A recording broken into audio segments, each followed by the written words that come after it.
welcome, Xolo. Well, right now we are going to... Vamos a cambiar esto para inglés, pero no te preocupes. Vamos a hacerlo. Hay subtítulos acá para que todos comprendan lo que estamos hablando, ¿no? ¿Y qué más? Bueno, vamos a empezar, por favor. ¿Qué voy yo? Sí, solamente quiero decir una cosita, porque ahorita que salió Xolo, ahora sí sentí cómo se sacudía el escenario. Durísimo. ¡Qué gran bienvenido le dieron a Xolo! Well. Xolo, you enjoyed that welcome? Yeah? Yes, no, absolutely.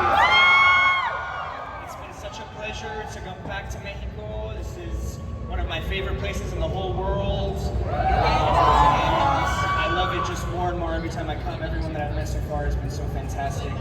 I love y'all. Thank you so much. Did you get any flashbacks for Brazil when we were there at Thunder Stage there? Oh yeah. Dude, it was, I get so nervous backstage. I definitely, you guys know how to build the entrance and set the scene, so I'm not the best with public speaking, but I'll do my best today. Thank you. Let me just give them some context here. Was 2019? No. This must have been 2022 because Blue Beetle came out 2023. Yeah, after the pandemic. So we were in Sao Paulo. Yeah. For CCXP Brazil. Yeah. And whew, you guys definitely gave them a run for their money. You guys are definitely a loud crowd, so thank you for the warm welcome. It's nice to see you again. Xolo, we're going to talk about a lot of things right here. But first of all, I know you're a fan of anime, right? So I want to know if you plan to walk through the CCXP halls after you leave here and check out what's going on? Yes, I'd love to. Are there any other anime fans out there? Yeah. Oh yeah. I love anime. I just had the pleasure of getting to do Sakamoto Days, and that was a blast. But I'm hoping in the future, actually I have a very good friend who's going to get to maybe join me on the next season of that. So we have some really fun anime news coming in later down the line, but Jujutsu Kaisen, yeah, Demon Slayer, those are some of my favorites for sure. Amazing. Well, I want to start. I want to go back to the beginning. When you started, I believe that. Let me just let's remember that, because when you were young, I was studying you backstage. Yeah. I watched some scenes from Parenthood. Yeah. And that was you were there on that for many years. Even at early stage, working with such a prominent actors. You're saying that you didn't take that advantage, but how was to be there, and did that like make you think, well, that's what I want to do for life? That's a very good question. My experience on Parenthood really did change the course of my life. I was 10, coming into 11 years old, super young, and this was the first TV show I got to work on, and my role got expanded from being one episode to, 3 seasons. Yeah. And like we were talking about backstage, the ensemble, the crew of people in front of and behind the camera, it really opened my eyes to, a reality where maybe someone like myself could be in TV amongst a group of greats like Craig T. Nelson, Bonnie Bedelia, Lauren Krause, you name it. But I wish I had taken more pictures. Because, dude, I was 10 years old, like it was so long ago. I'll be 24 this year, so it was almost 14 years ago. But I'm so appreciative of that experience because it set me up for everything else.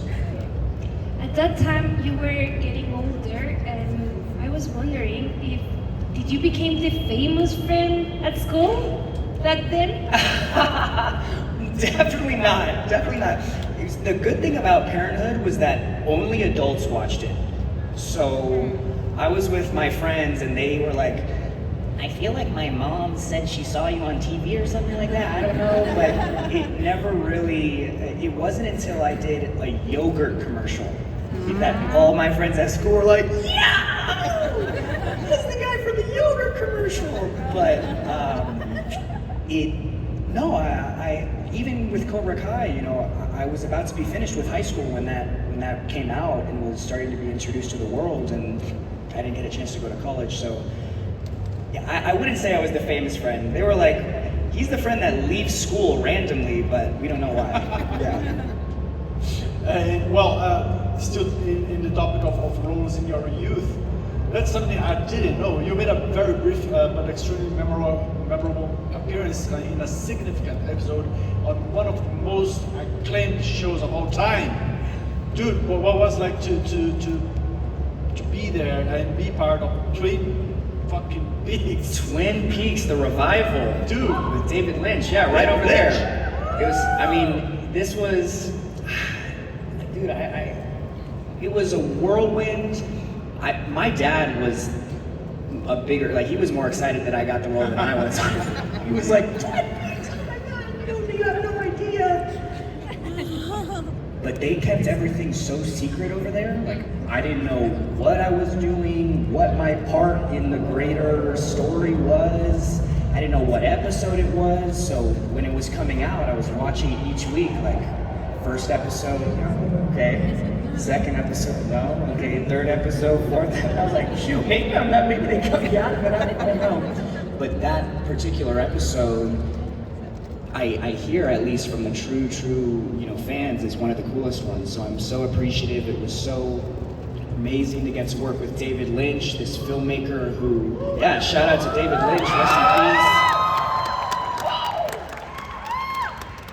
peace. He's a visionary, and it was really awesome to get to live in his playground for a little bit and to get to speak with him and hear how he gets his vision across was something that I hold really close to my heart, and it was just one day. It was like, quick, in and out, boom, boom, boom. But it was a real pleasure, and hopefully maybe they'll continue something. I don't know, it feels like people want that magical realism, weird kind of Lynchian stuff always.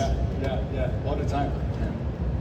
Well, since we're talking about roles that mark your career, I think now we can talk a little bit about a good fighter. Okay? I mean, not just a fighter, a karate one. A karate fighter. Yeah? Miguel Diaz? Somebody wants to talk about Miguel Diaz?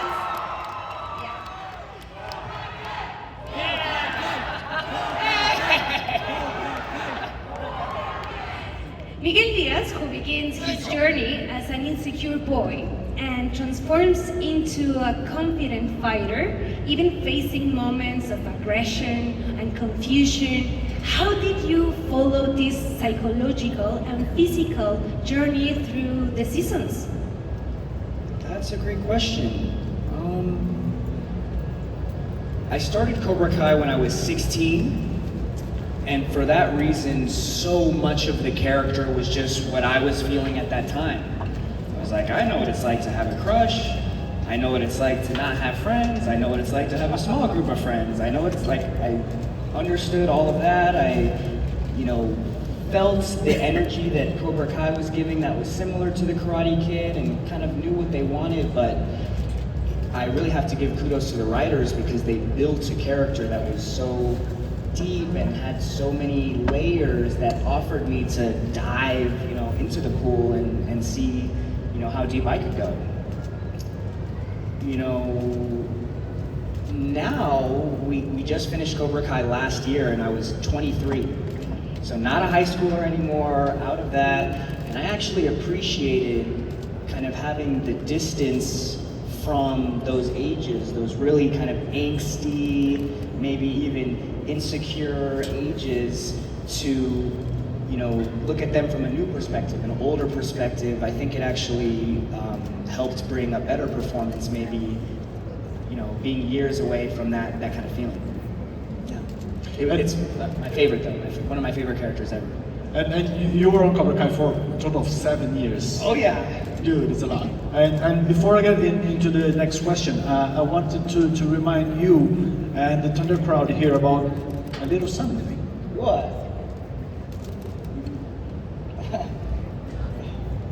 Am I gonna get the jobs too? Quiet. Student only speaks when spoken to. Is that understood? Yes.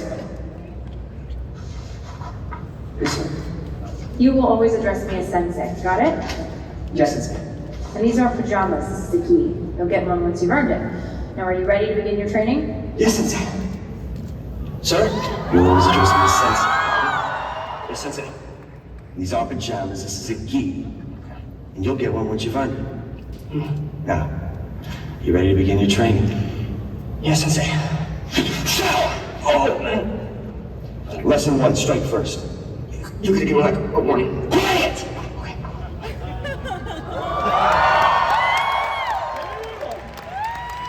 It's so weird. I remember that like it was yesterday and 8 years ago. Like our creators, Josh, Sean, and Hayden, work in an office right next to the room that all of this stuff happened in. So I get to kind of walk by that office often, and every time I walk past, I'm like, it's a little weird. And it's so good to see because you can see in your own audition and then the one you do with them, and then on the series it's all the same. Yeah. You did it like perfectly. And Thank you so much. yeah, it's good.